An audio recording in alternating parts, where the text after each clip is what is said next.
Halo anak-anak, Ibu sekarang akan membahas soal ulangan tentang usaha dan energi kemarin yang sudah kalian kerjakan ya. Nomor 1 soalnya seperti ini. Perhatikan gambar. Jadi kamu lihat gambar di sini ya. Kalau diketahui gayanya miring dengan sudut kemiringan 37 derajat. Kemudian gayanya 20.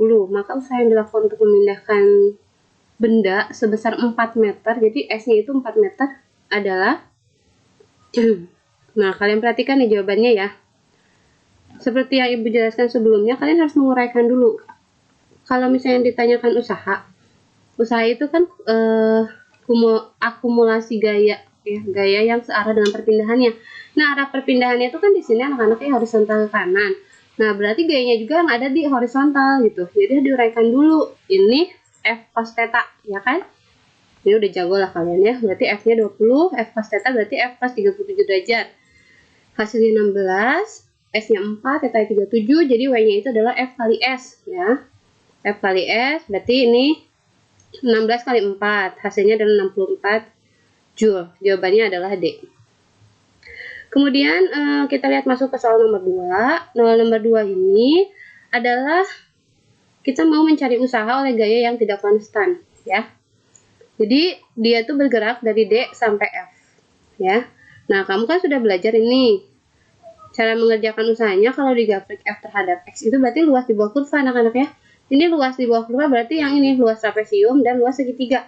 Kalau yang ini 0 nggak usah dicari apa-apa ya. Berarti dan jangan lupa yang bagian atas dikurangi bagian bawah ya. Luas di bawah kurvanya. Jadi usaha yang dilakukan oleh gaya tersebut untuk memindahkan balok dari titik asal dari sini ya, dari 0 sampai ke O sampai ke 8 meter ya, ke titik ini terakhir adalah, nah ini jawabannya nih, lihat ya. Jadi kita cari luas 1 sama luas 2 ya, dikurangi luas 1 dikurangi luas 2 jadi total usahanya berarti kan luas ya. Luas 1 kan ini trapesium ya anak-anak ya, jadi setengah kali panjangnya sejajar 2 tambah 4 ya, dikali dengan tingginya 10 dikurangi luas kedua kan bentuknya segitiga ya, jadi setengah alas kali tinggi, alasnya kan 6 6 ke 8 berarti berapa? 2 ya, 2 dikali tingginya 6. Nah, dapatlah hasilnya adalah C, yaitu 24 Joule. Oke, sekarang Ibu lanjutkan ke soal nomor 3.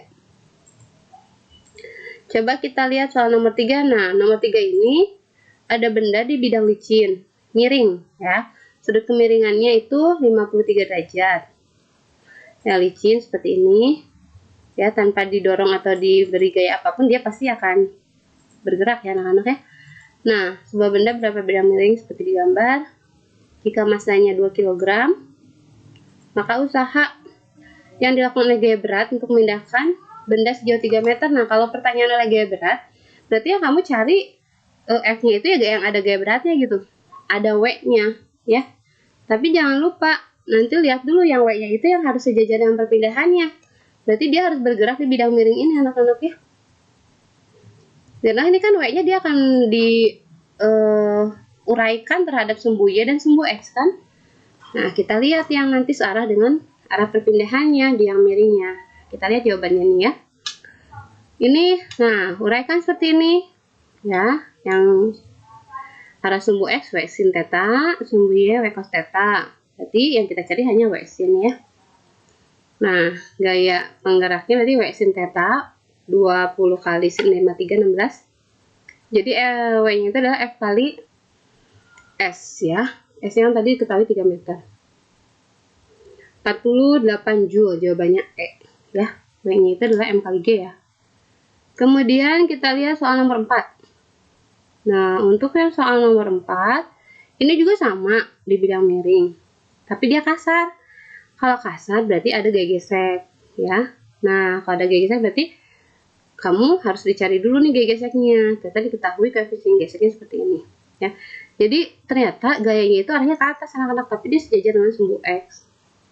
Jadi F-nya 120, massa benda 10 kg, sudut kemiringan 53, usaha total. Nah, kalau yang ditanya usaha total berarti semua gaya ya yang searah dengan arah perpindahannya. Mau itu gaya gesek, gaya berat, Jadi semuanya dijumlahkan baru dikali dengan perpindahannya, atau dicari satu-satu baru semua dijumlahkan.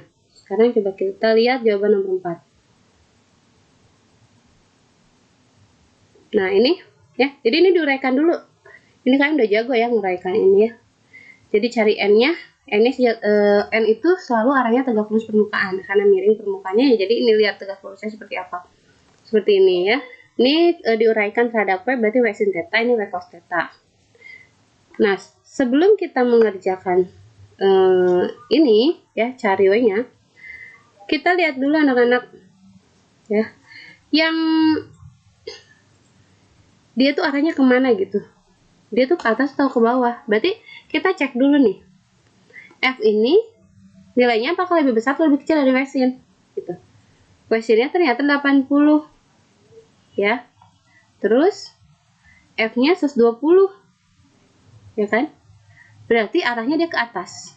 Nah, kalau arah ke atas berarti geseknya kemana? Ke bawah, bener nggak? Jadi ke bawah. Jadi makanya rumusnya jadi F arah-arah gerak ya, yang berarti F min W sin theta min gaya gesek. Nah, gaya geseknya dapat dari mana? Mu kali N. Ya kan, gaya normal. Gaya normalnya sendiri ini nih. N sama dengan W cos theta. Ya kan? Jadi gaya normal sendiri adalah W cos theta. Hasilnya 30. Masukkan nilainya 120 dikurangi 80 dikurangi 30 kali S-nya 3. Hasilnya adalah A, 30 Joule. Itu untuk nomor 4. Sekarang kita lanjutkan ke soal nomor 5. Nah, kalau soal nomor 5, di sini kita masuk ke konsep daya. Mobil bermassa 1 ton. 1 ton itu kan 1000 kilo ya. Dipercepat dari 36 km per jam menjadi 72 km per jam. Kalau ada kayak gini, anak-anaknya rubah dulu ke satuan M per S. Ini juga kalian udah jago. Ya, dalam waktu 20 detik. Yang ditanyakan daya. Ya. Coba kita lihat daya gimana cara mengerjakan. Nomor 5 diketahui M-nya 1000 kilo. Reno-nya dirubah ke meter per second jadi 10. P akhirnya jadi 20 meter per second, T-nya 20 detik. Nah, P itu kan W per T ya. Nah, W itu kan sama dengan perubahan energi kinetik. Jadi setengah M kali VT kuadrat dikurangi V0 kuadrat bagi T. Dimasukkan aja datanya, dapatlah hasilnya 7,5 kilowatt. Ya, jawabannya adalah A. Sekarang kita lanjutkan ke soal nomor 6. Nah, untuk soal nomor 6, ini kita lihat ini pegas ya. Jadi yang ditanyakan adalah usaha yang dialami benda ya, lagi pegas ya. Benda bergerak dari posisi X1 25 cm ke posisi 2 5 cm. Oh ini, min 25 cm ke 5 cm. Akibat gaya pemulih. Nah, diketahui konstanta pegasnya 6. Maka usaha yang dialami benda tersebut adalah, nah nomor 6, tulis dulu X1-nya kita rubah dulu ke meter, jadi min 0,25. Kalau X2-nya berubah ke meter juga 0,05, karena semua dibagi 100 ya. Nah, jawab, kita tahu persamaannya W sama dengan min setengah K delta X kuadrat.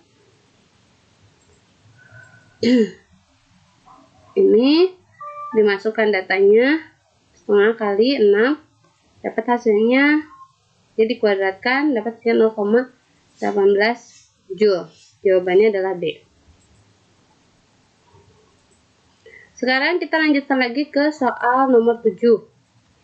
Soal nomor 7, sebuah benda bermassa 1 kg dilepaskan meluncur dari posisi A ke C. Jadi nih benda ini bergerak dari sini ke sini, lihat ya anak-anak ya. Melalui lintasan lengkung gitu. Kalau G-nya 10, maka kecepatan dialami benda di C apa? Nah, kita udah belajar tentang gaya gravitasi ya. Dia itu termasuk gaya konservatif ya, tidak memperhatikan lintasan. Berarti kita hanya melihat apa anak-anak? Ketinggiannya ya. Jadi tidak diperhatikan nih, ini lintasannya seperti ini. Jadi kita menggunakan hukum kekekalan energi mekanik. Ini. Jadi posisinya kita bandingkan yang A dengan yang C. Ya kan, energi mekanik di sigma EM ya.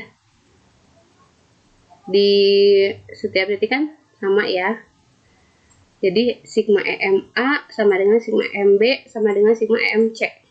Gitu ya, energi mekanik di A sama dengan energi mekanik di B sama dengan energi mekanik di C. Nah, karena kita cuma adaan C doang, berarti kita yang dipakai adaan C. Yang B yang cuekin. Terus HA-nya 4, M-nya 1 kilo, HC-nya 2,75, ini dirubah dulu ke meter ya. G-nya 10. Masukkan nih ke sini nih. Ya, ini berarti MA tambah MC. MA itu ada energi kinetik A, ada energi potensial A ya. Kalau MC energi kinetik C dan energi potensial C. Nah, ini kenapa? Ini ibu langsung tulis EPA karena energi kinetik di A itu kan kecepatannya 0 ya. Jadi ya udah langsung aja gini. Jadi MGHA sama dengan energi kinetik C ditambah energi potensial C. Diuraikan, kemudian dimasukkan data-datanya, dapatlah hasilnya V-nya 5 meter per second. Kemudian kita masuk ke nomor 8. Nah, untuk nomor 8, sebuah benda dilempar vertikal ke atas dari ketinggian 2 meter dengan kecepatan 10 meter per second. Saat energi potensial benda sama dengan 1/4 energi kinetiknya, maka ketinggiannya adalah, coba kita lihat jawaban nomor 8. H 0-nya 2 meter, P0-nya 10 meter per second. Ditanya H saat EP-nya 1/4 EK ya. Jadi karena yang ditanyakan H-nya, jadi variabel H di persamaan itu harus ada variabel H anak-anak. Ternyata kan variabel H itu ada di mana? Di energi potensial ya. Jadi munculkan rumus yang ada energi potensialnya. Berarti kita rubah dulu nih. Kalau kita mau ngerubah dia ada energi potensialnya, berarti nih kita rubah ke EK sama dengan 4 EP ya. Ini dikali silang. Sehingga M1 sama dengan M2. EP1 tambah EK1 tambah sama dengan EP2 tambah EK2. EP1 tambah EK1 sama dengan EP2 tambah. Ini ganti nih. 4 EP2. Masukkan, dapat hasilnya 1,4 meter. Itu yang nomor 8. Sekarang kita masuk ke nomor 9. Sebuah balok bermasa 2 kg menumbuk pegas yang dipasang mendatar. Prosata pegasnya itu 400 Nm. Balok melakukan pegas sejauh 10 cm dari posisi awalnya. Kalau lantainya kasar katanya ya, jadi mu-nya 0,25. Maka kecepatan balok saat ketika menumbuk pegas adalah, diketahui M-nya 2 kilo, K-nya 400 Nm, delta X-nya 0,1 meter, mu-nya 0,25. Yang ditanyakan V saat menumbuk pegas. Nah, jadi W gesek sama dengan EK plus W pegas. Ya, dimasukkan ini nilainya. Ya. Diperolehlah V-nya AK 2,5 meter per second. Jawabannya adalah D. Kemudian kita masuk ke soal nomor 10. Benda dengan massa 0,1 kg berada pada ketinggian H di atas permukaan bumi. Benda tersebut jatuh bebas dari hamparan pasir. Jika diketahui gaya rata-rata dilakukan pasir itu menghambat benda dari 50 Newton, jadi F-nya 50. Ya, jadi itu F gesek ya anak-anak ya. Delta X-nya 5 cm, maka ketinggian H-nya berapa? Nah, kita langsung pakai ini ya. Pada benda dan energi pada pasir ya. Energi pada pasir kan itu G gesek ya. Pada benda kan berarti energi potensial MGH sama dengan F pasir kali S. Dapatlah hasilnya 2,5 meter. Jawaban D. Anak-anak tolong kalian pelajari soal ini karena ini adalah acuan soal untuk ibu membuat soal remedial nanti hari Kamis.